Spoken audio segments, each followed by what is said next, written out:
ফটোত দেখা এই যুৱকজন এইবাৰ লোকসভালৈ নিৰ্বাচিত হৈছে। সিদিনা প্ৰধানমন্ত্ৰী নৰেন্দ্ৰ মোদীয়ে তৃতীয়বাৰলৈ শপত গ্ৰহণৰ দিনা কংগনা ৰাণাৱতে হঠাতে দেখা পায় এই যুৱকজনক সাৱটি ধৰে। কংগনাই এই যুৱকজনক কিয় সাৱটি ধৰিলে? কিমান দিনৰ চিনাকি তেওঁলোক? কিবা সম্পৰ্ক আছে নেকি? এই সকলোবিলাক কথা জানিবলৈ আমি 2011 চনলৈ উভতি যাব লাগিব। বলক আমি 2011 চনলৈ উভতি যাওঁ।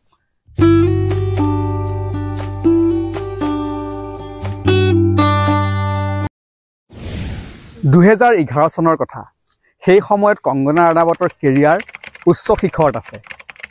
ইখনৰ পিছত সিখন ছবিৰ অফাৰ আহি আছে। 2010 চনৰ ঋতিক ৰোশনৰ লগত কাইটছ কৰিলে, 2010 চনত তানুৱেটছ মানু কৰিলে। এনেকৈ ইখনৰ পিছত সিখন ছবি কংগনাৰ কেৰিয়াৰলৈ আহি আছে। সেই সময়তে এজন যুৱকক লৈ চৰ্চা চলিল। যুৱকজনে বলিউডত খোজ দিবলৈ চেষ্টা কৰি আছে, মাজে মাজে মডেলিঙো কৰি থাকে। তেনেতে ছবি পৰিচালক তনবীৰ খানে কংগনা ৰাণাৱতৰ ওচৰলৈ এখন ছবিৰ প্ৰস্তাৱ লৈ গ'ল। স্ক্ৰিপ্ট পঢ়িলে কংগনাই আৰু ছবিখন ভাল পালে। লগে লগে ছবিখনত কৰিম বুলিও তেওঁ এগ্ৰী হ'ল। যুৱকজনৰ ঘৰ বিহাৰত।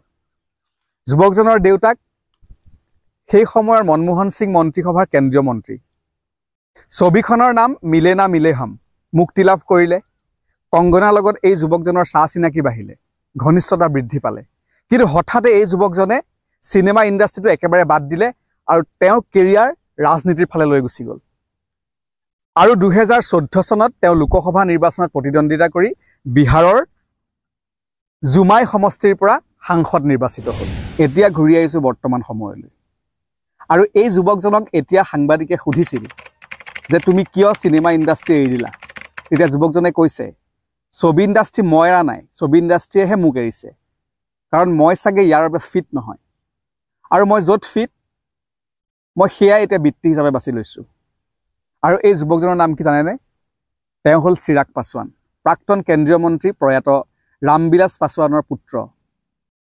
সিদিনা তেওঁ মোদী মন্ত্ৰীসভাত ফুড প্ৰচেছিং ইণ্ডাষ্ট্ৰিজ বিভাগৰ মন্ত্ৰী হিচাপে শপত বাক্য পাঠ কৰিলে। পিতৃ ৰামবিলাস পাছোৱানৰ মৃত্যুৰ পাছত বিহাৰৰ হাজিপুৰ সমষ্টিৰ পৰা চিৰাগ পাছোৱানে এইবাৰ লোকসভালৈ নিৰ্বাচিত হৈছে। লগতে চিৰাগ পাছোৱান তেওঁলোকৰ যিটো ৰাজনৈতিক দল লোক জনশক্তি পাৰ্টি, তাৰো তেওঁ ৰাষ্ট্ৰীয় সভাপতি। দেওবাৰে যেতিয়া চিৰাগ পাছোৱানে কেন্দ্ৰীয় মন্ত্ৰী হিচাপে শপত বাক্য পাঠ কৰে, সেই সময়ত সেইদিনা সেই কাৰ্যসূচীত অংশগ্ৰহণ কৰিবৰ বাবে উপস্থিত আছিল জনপ্ৰিয় অভিনেত্ৰী কংগনা ৰাণাৱত। দেওবাৰে প্ৰধানমন্ত্ৰী নৰেন্দ্ৰ মোদীয়ে তৃতীয়বাৰৰ বাবে প্ৰধানমন্ত্ৰীৰ দায়িত্বভাৰ আনুষ্ঠানিকভাৱে গ্ৰহণ কৰিলে। মোদী মন্ত্ৰীসভাৰ নতুনকৈ যিসকল কেবিনেট মন্ত্ৰী এইবাৰ নিৰ্বাচিত হৈছে, তেওঁলোকেও শপত পাঠ কৰিলে।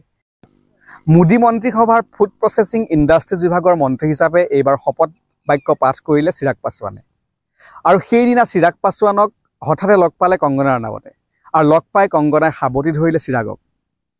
আৰু অতীতৰ স্মৃতি ৰোমন্থন কৰি কংগনাই ক'লে যে চিৰাগৰ লগত মোৰ বন্ধুত্ব আজিৰ নহয়, আমি 2011 চনৰ পৰাই আমি ইজনে সিজনক লগ পাই আহিছোঁ, আমাৰ তেতিয়াৰ পৰাই আছে আমাৰ ভাল সম্পৰ্ক। এইবাৰ কংগনা ৰাণাৱতেও সকলোকে আচৰিত কৰি হিমাচল প্ৰদেশৰ মাণ্ডি সমষ্টিৰ পৰা বিজেপিৰ সাংসদ হিচাপে নিৰ্বাচিত হৈছে। আৰু এতিয়া কংগনাৰ সেই মন্তব্যৰ প্ৰতিক্ৰিয়া প্ৰকাশ কৰি চিৰাগ পাছোৱানে সাংবাদিকৰ আগত কৈছে, মই চিনেমা ইণ্ডাষ্ট্ৰী এৰিলোঁ, ভালেই কৰিলোঁ। নহ'লে কংগনাই যিদৰে চৰ্চাত থাকে মোকো চাগে নিশ্চয় তেওঁ ক'লেহেঁতেন ময়ো নেপটিজিমৰ প্ৰডাক্ট। ৰাজনীতিয়েই হওক বা চিনেমাই হওক, যদি নিজৰ কোনো ধৰণৰ প্ৰতিভা নাথাকে কেতিয়াও বিকাশ হ'ব নোৱাৰে। আৰু এটা পৰ্যায়লৈকেহে এই নেপটিজিম পৰিয়ালবাদে সহায় কৰে। ইয়াৰ পিছত সকলোকে লাগিব তেওঁলোকৰ টেলেণ্ট, নিজৰ দক্ষতা আৰু নিজৰ আত্মস্বাভিমান। এতিয়া সৰ্বত্ৰ চৰ্চাত আছে চিৰাগ পাছোৱান, কংগনা ৰাণাৱত আদি সকলো। এইবাৰ লোকসভাত তেওঁলোকৰ পাৰদৰ্শিতাও চাবলগীয়া হ'ব। আজিৰ ভিডিঅ' ইমানেই। পৰৱৰ্তী ভিডিঅ'ত আকৌ আপোনালোক সকলোকে অতি সোনকালে লগ পাম। Thank U.